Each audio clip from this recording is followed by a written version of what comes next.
O inverno chegou, isso significa que a temperatura começa a diminuir. O tempo tende a ficar mais seco e as crianças são as que mais sofrem. É aquela situação que você conhece bem. Coriza, tosse, espirro, dificuldade para respirar. Mas tenha certeza de que não é só na sua casa que acontece isso. Um estudo recente da Universidade de Norueguesa de Ciência e Tecnologia, feito com mais de 160 crianças da educação infantil, revelou que 43% dos alunos apresentava pelo menos um vírus em seu aparelho respiratório nessa época do ano. E é exatamente sobre isso que está aqui a pediatra e epiatra Elizabeth Ternes Pereira. Seja bem-vinda, Elizabeth. Muito obrigada. Agradeço o convite. É um prazer sempre estar aqui. Muito obrigada. A gente que agradece, né? E olha só, a gente inclusive estava vendo a reportagem sobre imunidade. Talvez esse seja um fator que deixa as crianças tão vulneráveis nessa época do ano, né? Por que, afinal, que o inverno é essa estação que traz tanta doença? Pela mudança de temperatura, o ar mais seco, assim como eu vi que você entrou no site da Sociedade Brasileira, onde tem a reportagem sobre a Noruega. O ar mais seco predispõe realmente à multiplicação de vírus. E a gente, antes de falar em tratamento dessas causas, a gente tem que pensar muito mais em prevenção. Porque a criança tem uma deficiência fisiológica normal da sua imunologia. Até 2 anos, mas particularmente até 6 meses. Então, antes da gente pensar em falar em tratamento, falar em prevenção.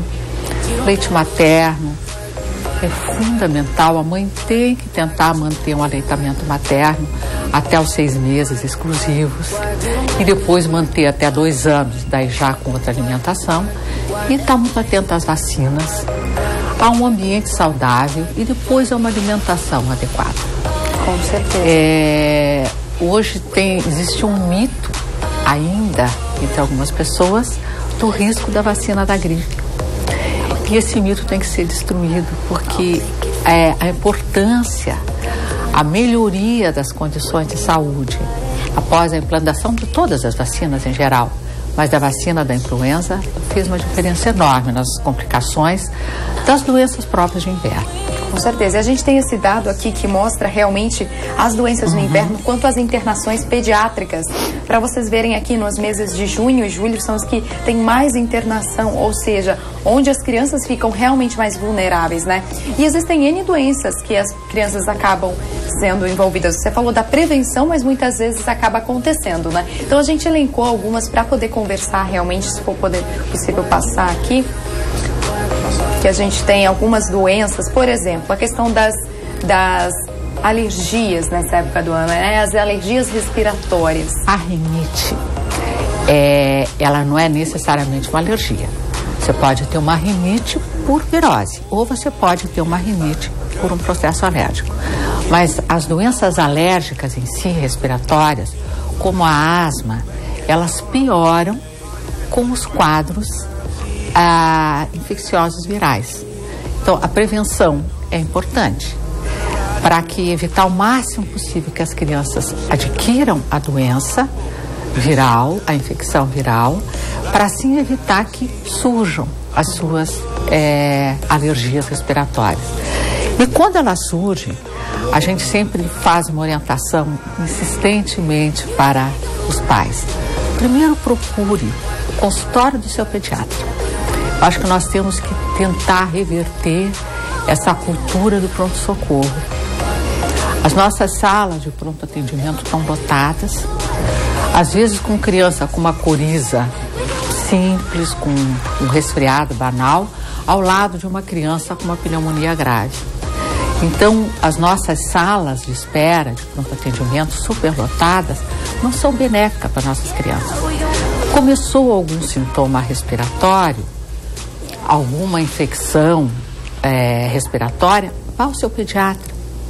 Faça um atendimento precoce, receba uma orientação de como agir no início de um quadro alérgico, no início de um quadro asmático, para evitar que entre num quadro grave e que daí sim precise ir no pronto atendimento. Pois é, mas na questão do pronto atendimento, por exemplo, o filho está com febre, algo do tipo, a mãe e o pai ficam assustados, não sabem o que fazer e acabam, na situação que você falou, indo ao pronto-socorro.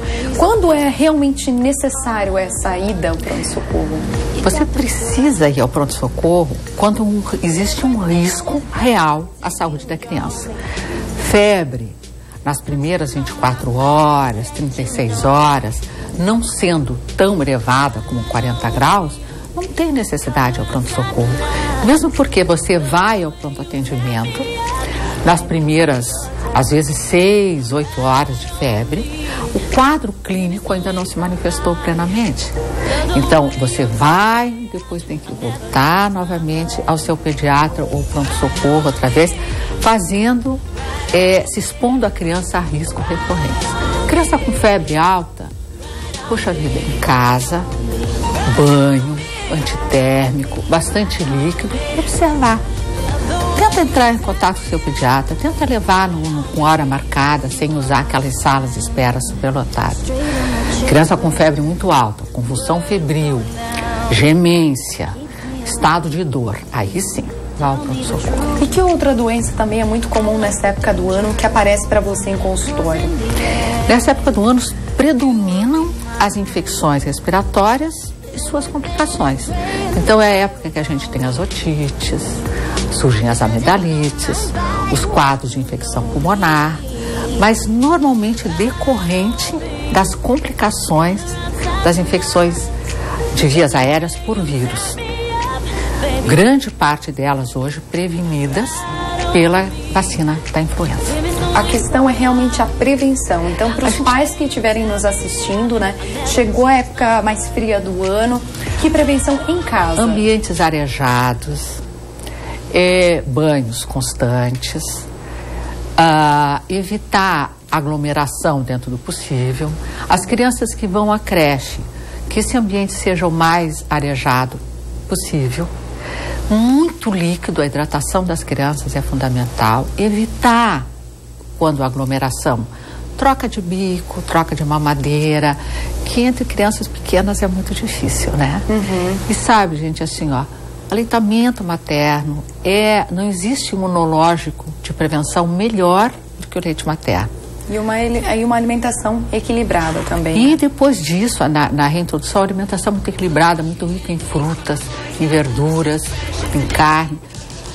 Não se pode nem pensar em dar guloseima para uma criança, pelo menos antes de 2 anos. Isso, gente. O ideal é que não seja nunca, né? Nunca usar sal antes de 1 ano. Nunca usar açúcar antes de 2 anos.